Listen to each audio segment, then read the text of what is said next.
اسی طرح اگر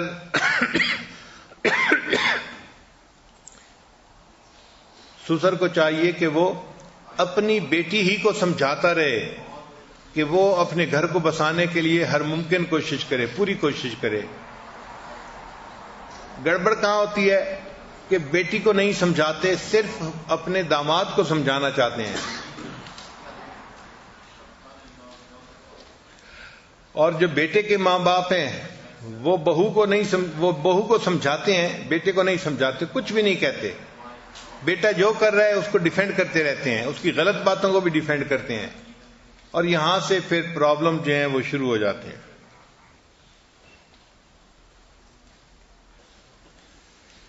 پھر ایک پوائنٹ اور بھی ہے کہ flexibility in scheduling family gathering and events. Family gathering اور ایونٹس رکھنے ہوں تو اس میں فلیکسیبلٹی رکھنی چاہیے۔ بچوں کی اپنی مصروفیات ہوتی ہیں، کمٹمنٹس ہوتی ہیں، تو ایسا نہ ہو کہ بچوں کے لیے ان ایونٹس میں شامل ہونا مشکل بن جائے۔ Fairness and equal treatment in giving gift between children and grand children.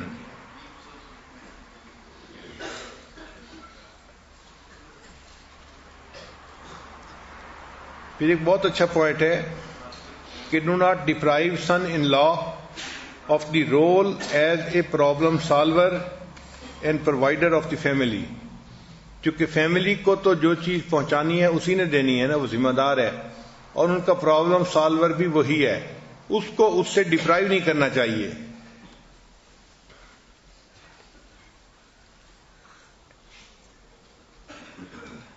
اور assistance should be given with no strings attached. Assistance تو دیں لیکن رسی نہ باندھیں۔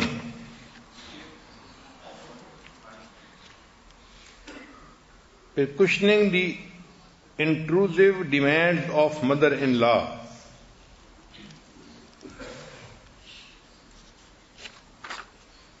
ایک پوائنٹ یہ ہے کہ acknowledge son in law's contribution as a husband and father in his daughter's life.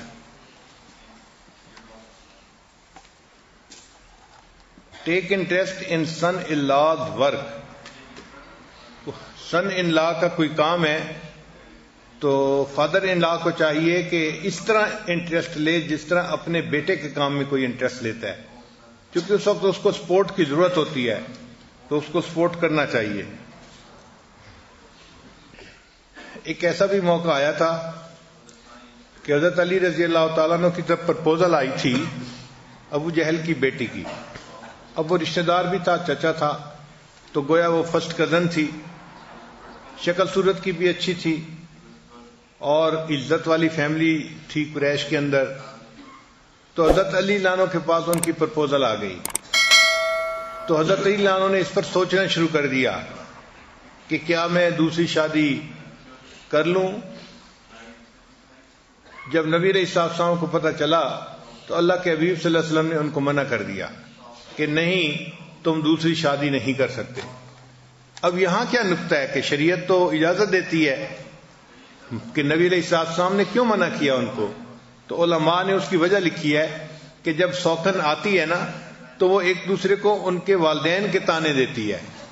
اگر کوئی سوکن آ جاتی اور وہ سیدہ فاطمہ رضی اللہ عنہا کو والدین کے تانے دیتی تو وہ تانا نبی علیہ السلام تک پہنچتا، اس لیے نبی علیہ السلام نے منع ہی فرما دیا کہ تم فاطمہ کے ہوتے ہوئے دوسری شادی نہیں کر سکتے۔ چنانچہ جب نبی علیہ السلام نے سمجھایا تو حضرت علی رضی اللہ عنہ نے اس ارادے کو ترک کر دیا۔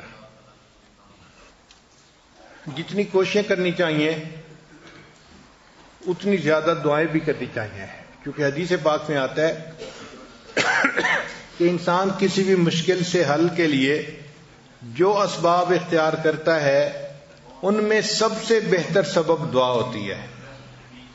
جتنے اسباب انسان اختیار کرتا ہے ان میں سب سے بہتر سبب دعا ہوتی ہے۔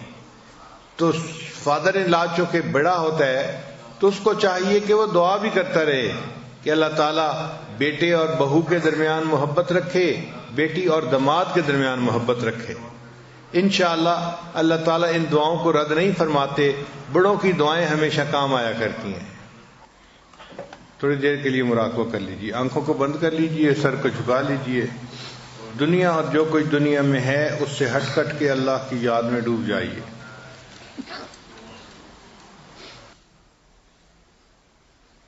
لا الہ الا اللہ محمد رسول اللہ. دعا کر لیجیے. سبحان ربی العلی الوہاب. اللہم صلی علی سیدنا محمد وعلی آل سیدنا محمد وبارک وسلم. اے رب کریم، ہم آپ کے عاجز مسکین بندے ہیں، ہمارے گناہوں کو معاف فرما، خطاؤں سے درگزر فرما، عیبوں کی پردہ پوشی فرما. اللہ علم حاصل ہونے کے بعد جہالت کے کاموں سے محفوظ فرما. اے اللہ عزتیں ملنے کے بعد ذلت سے محفوظ فرما، ہدایت ملنے کے بعد گمراہی سے محفوظ فرما. اے اللہ اپنے قرب ملنے کے بعد دوری سے محفوظ فرما. اے اللہ ہمارے حال پر رحمت کی نظر فرما، دوستی کے رنگ میں دشمنی کرنے والے سے بھی محفوظ فرما. اے اللہ ہمیں نفس اور شیطان کے مکر و فریب سے محفوظ فرما. اے اللہ ہمیں نیکی تقوی اور طہارت والی زندگی گزارنے کی توفیق عطا فرما. میرے مولا جو گناہ کیے سب گناہوں کو معاف فرما. اے اللہ ہمیں نفس مطمئنہ نصیب فرما. آنے والے وقت کو گزرے وقت سے بہتر فرما. آنے والی زندگی کو گزری ہوئی زندگی کا کفارہ بنا. اے اللہ رمضان کی ہر رات میں جہنمی جہنم سے بری ہوتے ہیں، آج کی اس مبارک رات میں اے اللہ ہمیں جہنم سے بری فرما. اے اللہ یہ عتق من النار کا اشرہ ہے، آگ سے خلاصی کا. اللہ ہمیں آگ سے خلاصی عطا فرما دیجئے اور ہماری بھی بخشش فرما دیجئے. کریم آقا ہمارے اٹھے ہاتھوں کو قبول فرما، جو مانگا وہ بھی عطا فرما اور جو مانگنا چاہیے تھا نہیں مانگ سکے وہ بھی عطا فرما. ربنا تقبل منا انک انت السمیع العلیم تب علینا انک انت التواب الرحیم. صلی اللہ تعالی علی حبیبہ سیدنا محمد وآلہ واصحابہ اجمعین برحمتک یا ارحم الراحمین.